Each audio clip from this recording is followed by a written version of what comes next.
مولانا محمد یونس پالمپوری نے اپنی مشہور زمانہ کتاب بکھرے موتی میں لکھا ہے کہ نبی اکرم صلی اللہ علیہ وآلہ وسلم اپنے اصحاب کے ساتھ بیٹھ کر کبھی کبھار دنیاوی باتیں اور مزاح فرمایا کرتے تھے۔ یوں بھی ہوتا تھا کہ وہ مجلس مستقل ایک واقعہ اور قصہ بن جایا کرتی تھی۔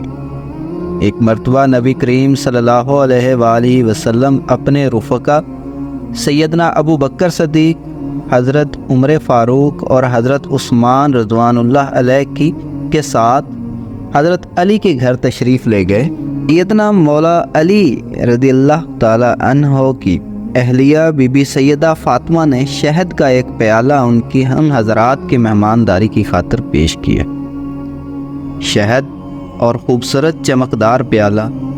اتفاق سے اس پیالے میں ایک بال گر گیا۔ آپ صلی اللہ علیہ وآلہ وسلم نے وہ پیالہ خلفائے راشدین کے سامنے رکھا اور فرمایا، آپ میں سے ہر ایک اس پیالے کے متعلق اپنی رائے پیش کرے۔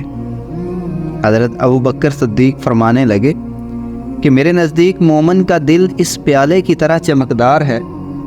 اور اس کے دل میں ایمان شہد سے زیادہ شیریں ہے، لیکن اس ایمان کو موت تک بحفاظت لے جانا بال سے زیادہ باریک ہے۔ حضرت عمر رضی اللہ تعالیٰ عنہ فرمانے لگے کہ حکومت اس پیالے سے زیادہ چمکدار ہے اور حکمرانی شہد سے زیادہ شیریں ہے، لیکن حکومت میں عدل و انصاف کرنا بال سے زیادہ باریک ہے۔ حضرت عثمان رضی اللہ تعالیٰ عنہ فرمانے لگے کہ میرے نزدیک علم دین اس پیالے سے زیادہ چمکدار ہے اور علم دین سیکھنا شہد سے زیادہ میٹھا ہے، لیکن اس پر عمل کرنا بال سے زیادہ باریک ہے۔ مولا علی رضی اللہ تعالیٰ عنہ فرمانے لگے کہ میرے نزدیک مہمان اس پیالے سے زیادہ چمکدار ہے اور اس کی مہمان نوازی شہد سے زیادہ شیریں ہے اور ان کو خوش کرنا بال سے زیادہ باریک ہے۔ عام احباب یہ سب کہہ چکے تو سیدہ فاطمہ الزہرا رضی اللہ تعالیٰ عنہا کہا کہ یا رسول اللہ، اگر اجازت ہو تو میں بھی کچھ عرض کروں۔ آپ صلی اللہ علیہ وآلہ وسلم کی اجازت دینے پہ فرمانے لگیں،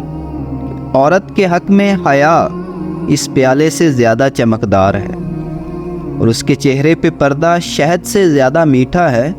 اور غیر مرد کی اس پر نگاہ نہ پڑے یہ بال سے بھی زیادہ باریک ہے۔ کیا خوب ہی محفل تھی جب خلفائے راشدین اپنی رائے کا اظہار کر چکے تو آپ صلی اللہ علیہ وآلہ وسلم کی جانب متوجہ ہوئے۔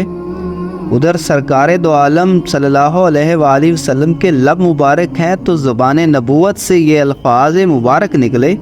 کہ معرفت اس پیالے سے زیادہ چمکدار ہے اور معرفت الہی کا حاصل ہونا اس شہد سے زیادہ میٹھا ہے، اور معرفت الہی کے بعد اس پر عمل کرنا بال سے زیادہ باریک ہے۔ ادھر زمین پر یہ مبارک محفل سجی تھی اور ادھر رب ذوالجلال سے جبریل امی بھی اجازت لے کر آن پہنچے اور فرمانے لگے کہ میرے نزدیک راہ خدا اس چمکدار پیالے سے زیادہ روشن ہے، اور اللہ کی راہ میں خرچ کرنا اور اپنا مال اور اپنی جان قربان کرنا شہد سے زیادہ شیریں ہے، اور اس پر استقامت بال سے زیادہ باریک ہے۔ تو جب زمین پر سجی اس محفل میں سب اپنی رائے کا اظہار کر چکے تو جبریل امی فرمانے لگے کہ یا رسول اللہ، اللہ تعالیٰ بھی کچھ کہنا چاہتے ہیں، اور فرمایا کہ جنت اس پیالے سے زیادہ چمکدار ہے اور جنت کی نعمتیں اس شہد سے زیادہ شیریں ہیں، لیکن جنت تک پہنچنے کے لیے پل صراط سے گزرنا بال سے زیادہ باریک ہے۔ بلا شبہ یہ مجلس بھی مبارک اور ہر ایک کی گفتگو بھی مبارک۔ اس مجلس میں جہاں آقا نامدار صلی اللہ علیہ وآلہ وسلم تھے، وہیں صحابہ بھی تھے۔ آپ کی یہ مجلس اور اس میں ہونے والی گفتگو ہم سب کے لیے مشعل راہ